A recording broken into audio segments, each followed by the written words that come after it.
been underneath and I did some measuring off of the filler and off of the wheel well, and that should be about where I want it to go. But now I'm going to do a test drill with a really small bit and see where that comes out. Well, let's see. There's the filler. Of course, there's the wheel well. And that is the drill bit that we just drilled through. So if you take a look at that, that is almost ideal. Sweet. The other hole would be right about there. Plenty of clearance, nothing in the way. Huh, a plan coming together. Imagine that. After quite a bit of filing and measuring and cutting and drilling and filing, and we finally got it. Well, there it is in place. And let me show you what we had to do to make sure that it was good and safe.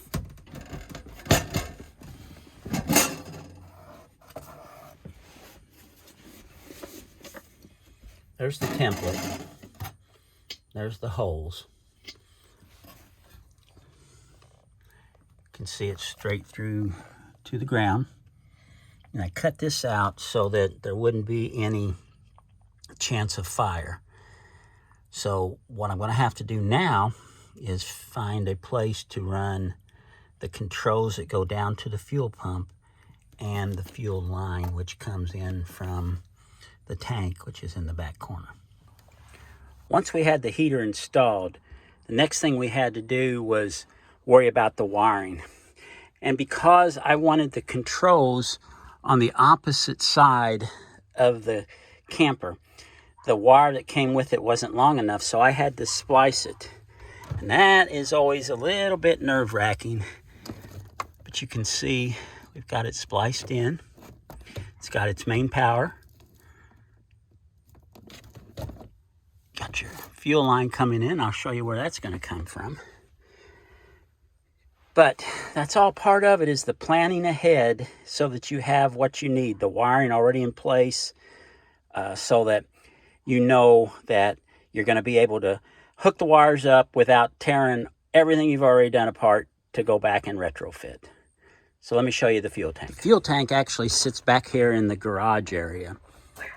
And what it is it's a 3-gallon marine gas tank that we've got a quick disconnect on it. You can see the green fuel line coming from up front.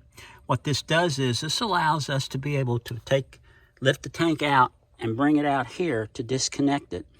Then you can just go ahead, walk it over to a pump, fill it with diesel, bring it back, connect it out here, and any dribble that you might get out of that, you can just wipe it right up and then slide it back in here. Make sure the vent is open. And people have asked me, do you get a smell from this? I have not had any problem with smell from the fuel tank, either in the Astro, and I don't ever think I'm going to have a problem with it here.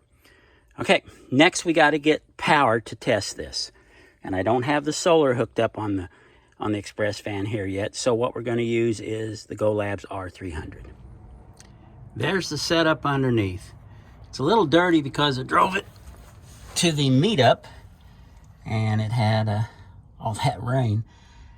But I wanted to go ahead and get it set up and find out how well it was going to work. You can see that I wrapped the exhaust here with some of that fiberglass wrap that you use on motorcycles. I just wanted to do that so that if this line was to ever get up to it, it wouldn't burn it. That was just kind of a little extra precaution. There's the setup. You can see it's got the fuel filter coming into the fuel pump, and the pump goes into the heater. Pretty neat setup, and it works really, really well. I went ahead and put a little extension on the muffler so that it gets out away from the van a little bit. But other than that, it's 100% stock, right out of the box. Hey, this is the R-Labs Go 300. It's a really nice lithium solar charger, power station, whatever you want to call it. And what I need to do is make sure, even though we're running test, got to make sure that it is fuse protected. So what I did was I went ahead and temporarily wired up this little fuse block. This is the power cord that's going to come in from the battery, which it's fuse protected as well. Or in this case, not the battery, but the Go Labs. It'll come in through here. It's protected by another 10 amp fuse. And then it's going to go out this wire to the heater. And I went ahead and wired up this one to the max fan up on the roof. So let's go ahead and try this. Got an extension cord, or not extension cord, but a power cord.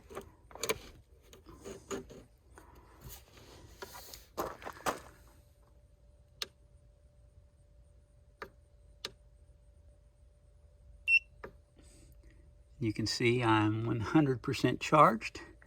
Let's turn on the DC. Okay, let's go around to the controls. In an effort to save time, I've gone ahead and purged the fuel line, went ahead and primed it. So what we do next is we just have to turn this bad boy on. So let's take a look. It's gonna be hard one-handed. I'm gonna press this, and that says that the room air is 21 degrees centigrade. And right now it's set at 27. So let's bring that down. 21, let's just take it to say 22. And then what you do is you press the power button. Okay, immediately you see the fan started.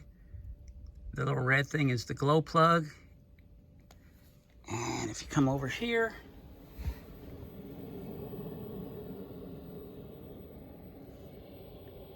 you can probably hear it. So what it'll do is it'll sit there and that glow plug will continue to get hot. And once it reaches a temperature that's enough to ignite the diesel, you will see a little icon come up that shows that it's lit. The fan will increase speed and the glow plug will go out. But what we're waiting on now is the pump to come on. So to save a little time here, I'm just going to stop the video and I'll bring it back whenever the fuel pump comes up. Okay, that was less than a minute. You can see we're still on 2. See this green icon? That's a little pump. And if you listen over here,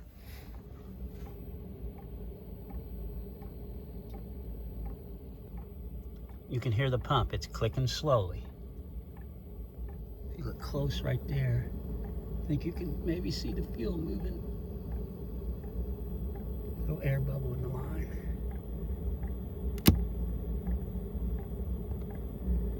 So you can see these things are very fuel efficient. They use very little diesel.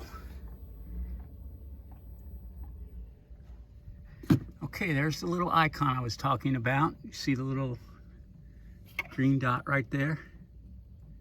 So it has started to ignite.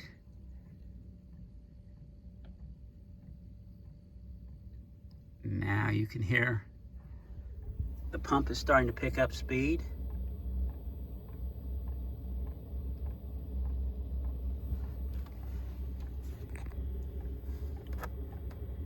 I do have heat starting to come out.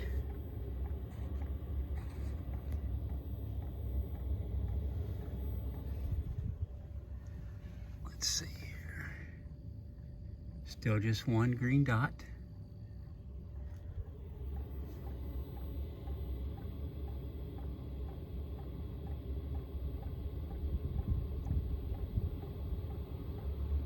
This is not instantaneous. These things take a little bit to get going, and they draw. Well, let's just go see how much they do draw. Okay, this is the initial startup, and it's got the glow plug at maximum, the fan at maximum, and the pump at maximum, and we're drawing 100, right around 100 and 130 watts, which is about between 10 and 11 amps. Okay, you saw that drop on the wattage to 46. And that's because the glow plug quit and the fan came up to full power.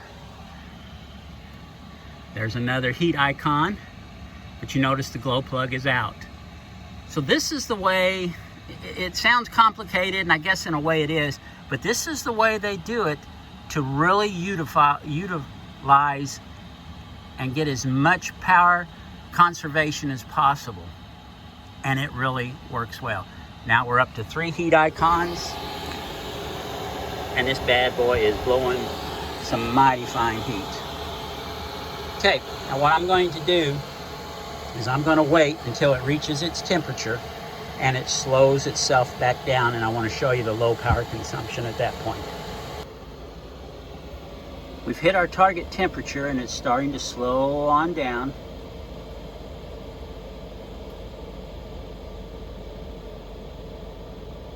The pump will slow down.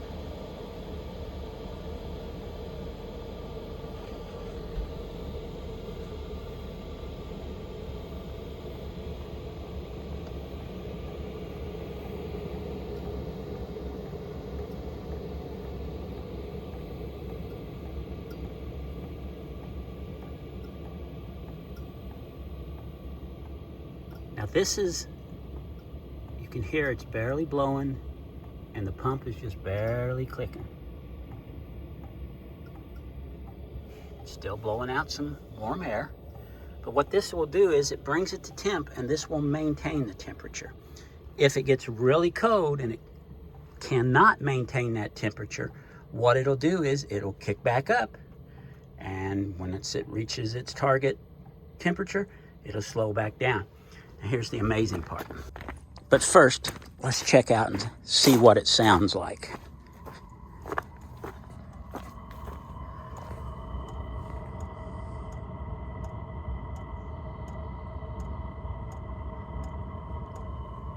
No smoke, no soot, clean burning and quiet. All right, let's check out the amp draw.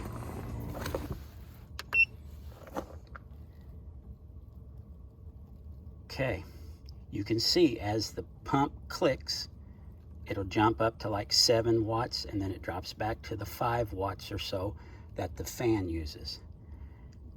So I did some math by watching this, and you're using about 3/4 of an amp per hour. So if this runs for 4 hours, you're going to use only 3 amp hours of power. Well, there's the heater. It's working great. This video has been kind of a hodgepodge of smaller clips that I took over the 2-week period that it actually did take to get this installed, tested, and get it up and running. But if you like this kind of video, if you like the type of thing we're doing on this channel, give us a thumbs up. Go ahead and subscribe. We'd appreciate it. And as always, we'll see you on the next one. Later.